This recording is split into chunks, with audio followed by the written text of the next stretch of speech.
दिले आणि जे ते घरपोच त्यांनी ते बंडल त्यांनी माझे दिले, त्यांनी दुकानात ठेवले नाही त्यांनी. हे बी थोडे हुशार फोन लावला करा तिथं आणून तिथे माणूस ते घरपोच दिले होते द्यायची. घरपोच दिले होते. तुम्ही तिथं थांबा आणि माझ्या आणि आपले जीवसी घेण्याचे काम आहे.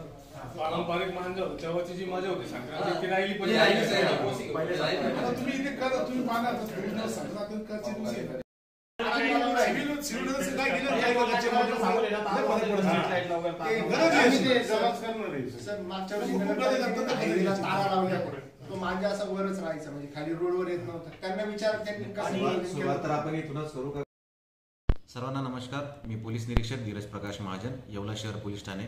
आपणा सर्वांना माहिती आहे की संक्रांत सण जवळ येत आहे आणि संक्रांतीच्या निमित्ताने माझ्या माहितीप्रमाणे येवला शहरामध्ये संक्रांत हा राज्यस्तरावरच गाजलेला सण करण्यात येतो.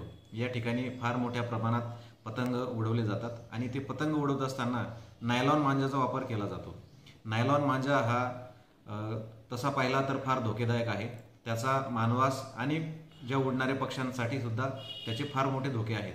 आपल्याला जर माहिती असेल तर गेल्या महिन्यात ओझर येथे आणि काल परवाच सिन्नर येथे पण त्या नायलॉन मांजामुळे गळा कापून इसम जखमी झाले आणि त्यांचा मृत्यू देखील झालेला आहे. तर माझी सर्व येवलावासियांना, खास करून पतंग प्रेमींना विनंती आहे की त्यांनी नायलॉन मांजाचा कोणत्याही प्रकारे पतंग उडवण्यासाठी वापर करू नये. जर नायलॉन मांजाने कुणी पतंग उडवताना आढळून आलं तर त्यांच्यावर कायदेशीर कारवाई करण्यात येईल. त्यासोबतच जे नायलॉन विक्रेते आहेत त्यांच्यावर देखील दंडात्मक आणि कायदेशीर अशा दोन्ही कारवाया आमच्या पोलिसांतर्फे करण्यात येणार आहेत. तर माझे सर्व नागरिकांना आव्हान आहे की त्यांनी नायलॉन मांजाचा वापर करू नये.